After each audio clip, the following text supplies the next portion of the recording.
Hi guys, Laura here from Sepsis Education, educating healthcare professionals on the dangers of sepsis and its aftermath.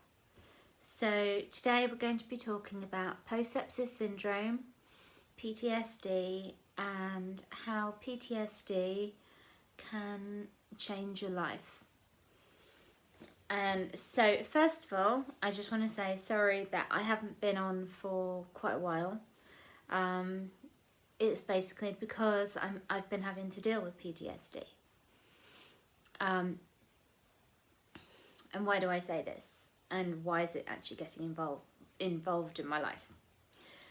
Well, as a podiatrist, or anyone in healthcare, you will know at the moment, because of the wonderful global pandemic that is going on, we're needing to wear face masks, and it's really important, and I'm trying to wear them, but whenever I'm wearing them I'm getting panic attacks, and that is because I'm actually getting flashbacks of being back in A&E, having an oxygen mask and all of that jazz.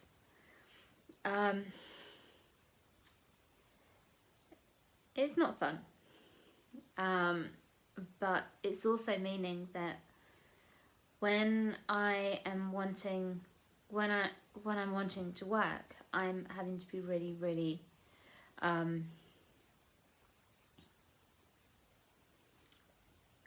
well, I'm not able to. Imagine one thing that you absolutely love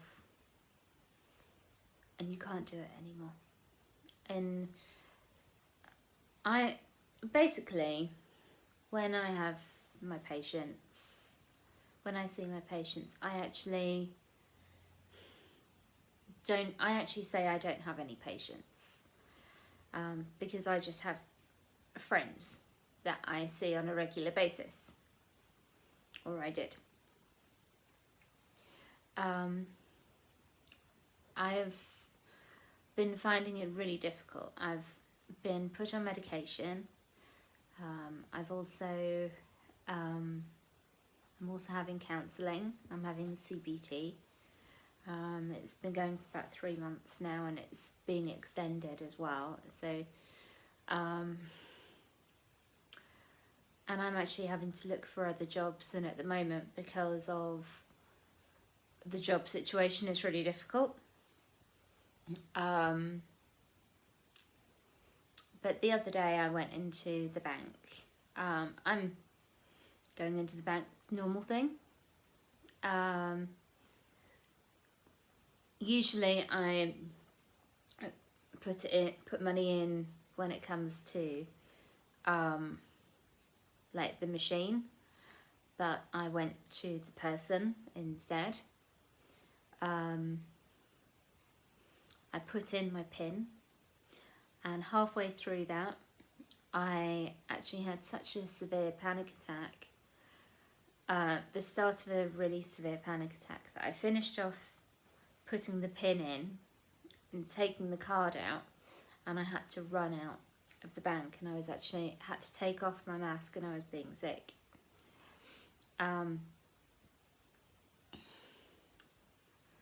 And so I'm trying to wear a mask, and I'm wearing it in the flat now, and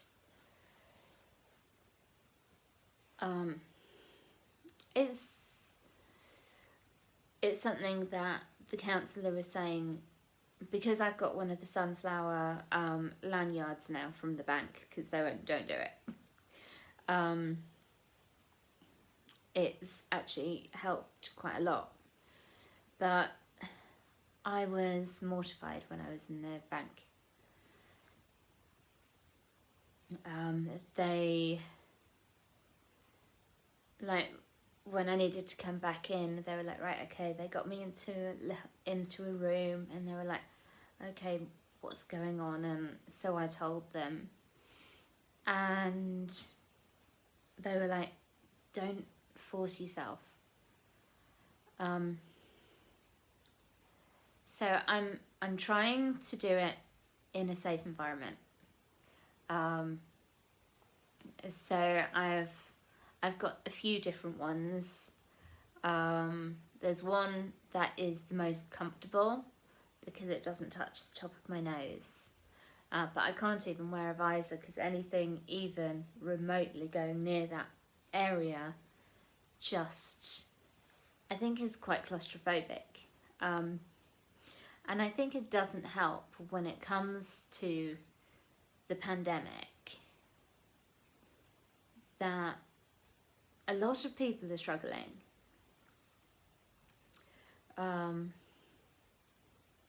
And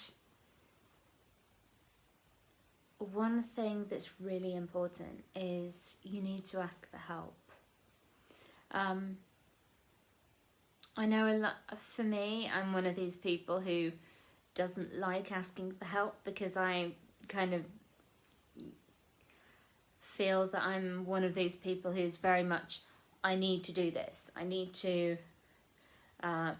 battle this on my own. I don't need any help. And for me, very much a pride thing, I think. But it's also the stigma around it, even though I work in healthcare.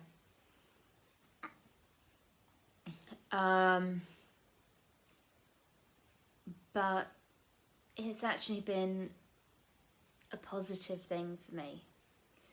And why do I say that? Well, for me, I think it's a positive thing because if I hadn't had the PTSD, I wouldn't be able to help others when it comes to that. Like, I've got a number of friends who are amazing, and they are also sepsis survivors. And I was talking to them earlier on today, and they were saying, I need to look after myself before I look after anyone else. And even though that's the case, I also feel really guilty when I do go to look after myself. It's really strange, the feelings that go with it. But I now actually just say, right, okay, I've taken a bit of time for myself, so now I'm coming back. I'm going to be filming a few more things, and if you've got any questions about sepsis, just contact me. If you've got any how can I say, if you've got any concerns, contact me. And this is healthcare professionals or regular people, regular members of the public. Because I know that I survived for a reason. And that was because I know that I need to save lives. I survived to save lives. I